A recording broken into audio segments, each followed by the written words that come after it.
Hello and welcome. Today our guest is MMA fighter Phumi Nkuta. Phumi, thank you so much for accepting the invitation for this interview. Can you please say a few words about yourself, and thank you for joining? Thank you for having me on, man. My name's Turbo Phumi Nkuta, 2-0 professional mixed martial artist fighting out of the Cerro Longo fight team. I just got to finish this past weekend at CFFC 87, where I won via submission, second round Americana. Whew, it was pretty good. It was really outstanding. When did you start training MMA, and which was your first martial art? Do you have a first one, or you're MMA all day long? No, I started out actually as a kickboxer. I started doing Taekwondo kickboxing when I was about 12 years old. And I was learning under black belt WK champion Master Stephen Phillips. But I always liked the sport of mixed martial arts. From that point on, when I was 12, I found the sport.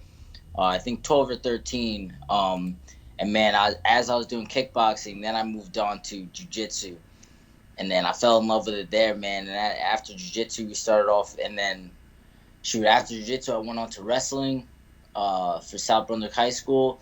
Shoot, Ray Longo's Academy. Now I'm here today. You know. There are many great words about Ray Longo Academy. You trained at Ray Longo Academy. What can you say about your head coaches? Because many people are praising them. I've always heard good words about your head coaches. Yeah, man. I honestly think we have the best coaches in the world. The guys you know about, like Ray Longo, Matt Serra, and then the guys you don't know about, like Eric San Jose, like Eric Heyer.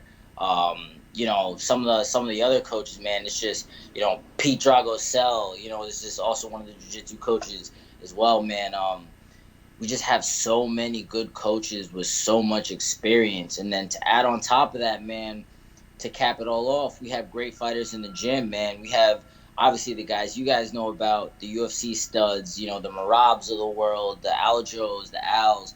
Man, we got a whole new crop coming up, man. We got guys like Dennis Bazooka, guys like Anthony DeLemme, Justin the Kid Montavo, the Quiet Man. Dude, we got a big gym, man, with great guys to train under and great guys to train with.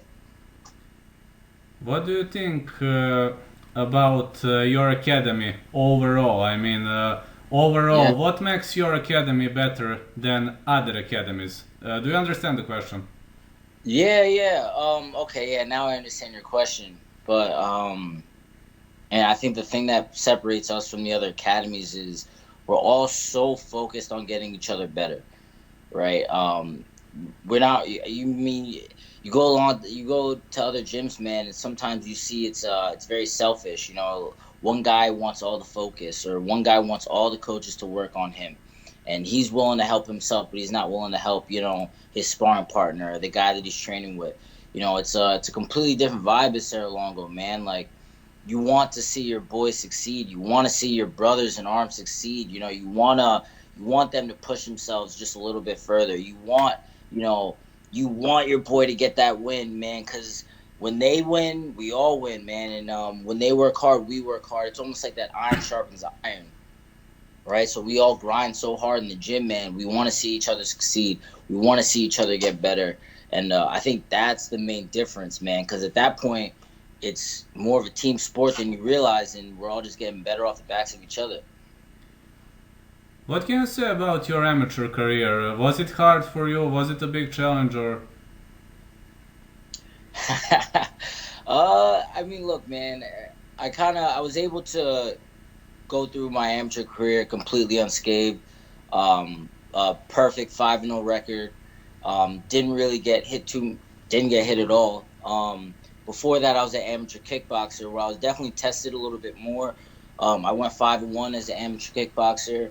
Um, and that really kind of prepared me for amateur MMA and MMA going forward. Those amateur kickboxing fights.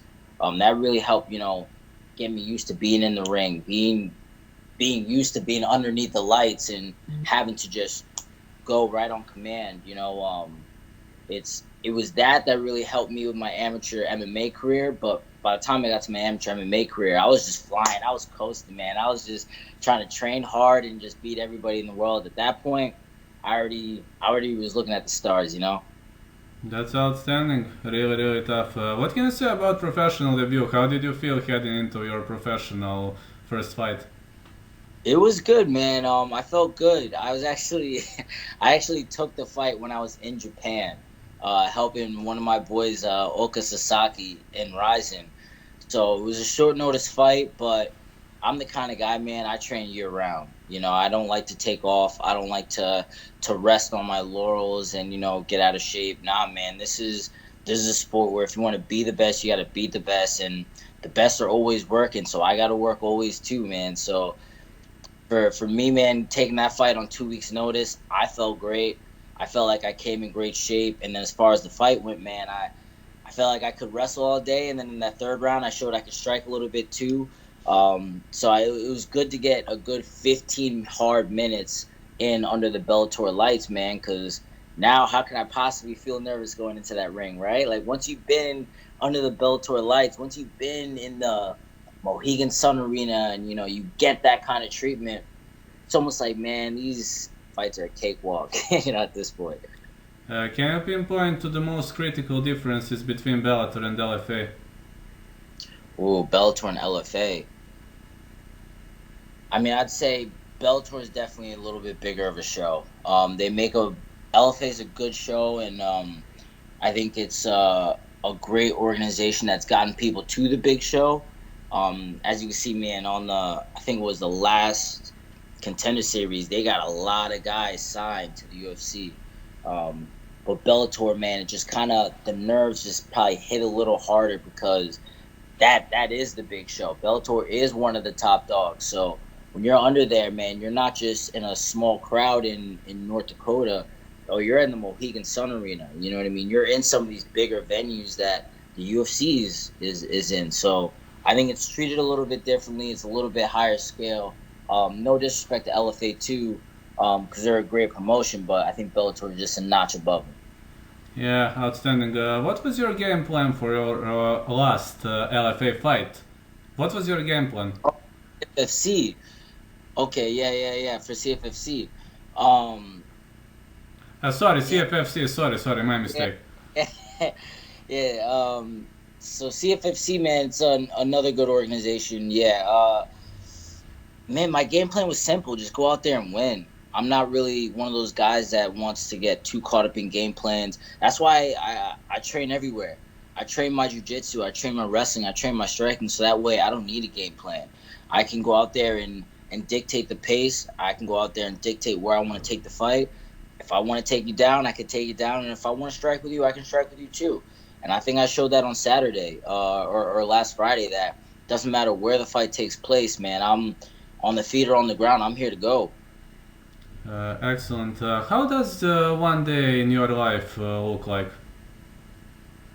In the future, my mixed martial arts career, man. I mean, obviously, we're shooting for the stars, man. I want that UFC belt. I want to be one of the greatest of all time. And I honestly believe this is a goal I can achieve.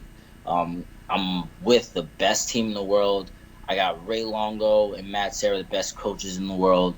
And I mentioned all the other great coaches that we have at our camp too, all the great teammates that we have at our camp. And man, I just work so tirelessly hard. I don't see any reason why I can't be one of the greatest of all time, you know? And if I just keep putting in the work, I keep putting in the training, I just keep working like I am right now. I think in a couple years, man, maybe 4 or 5 years, 6 years, when I fight the requisite fighters that I need to fight to achieve that title, we'll be looking at me as one of the greatest of all time. Well, it's definitely possible. Can you say what makes the difference between a normal fighter and the champ? Oh man, just like what I was talking about is that extra bit of work ethic, that extra bit of the grind, man, that piece of you that makes you unsatisfied, that even when you do well, that it's those little things, man, that separate the greats from the guys who are good, because there's a lot of good guys in the sport. We look at the UFC, man. There's a lot of good guys, but there's only so many Khabibs. There's only so many George St. Pierre's and John Joneses and the Mighty Mouses of the world. There's only so many fighters who can put themselves in that category. And I think work separates anything and everything, man. If I work as hard as I possibly can with the coaches that I have, dude, I can be up there with those guys. I'm not saying it's going to be easy, but I'm saying that if I grind and I slave and I work at it, I'm going to work harder than these guys. I'm going to be able to achieve that goal. Trust me. Yeah, it would be awesome to see you in the greatest show on the planet Earth. Would you like to add something to this interview? Maybe to say thanks to someone, to greet someone? No, of course, man. I got to say thank you to my coaches, Ray Longo, Matt Serra. Um, gotta say, gotta say thank you to Pete Dragosel, Eric Heyer, all the guys who got me here to this point too. Gotta say thank you to James. Gonzalez. He helped. He was a big help for me during that last fight week. Helped me cut weight. Gotta say thank you to Crispy, Steve Lee, dude, just the entire Serra Longo team. They're my brothers. They're my guys. They're the people I can lean on, and they help me in this fight world, man. And hopefully in the future we can get something big going.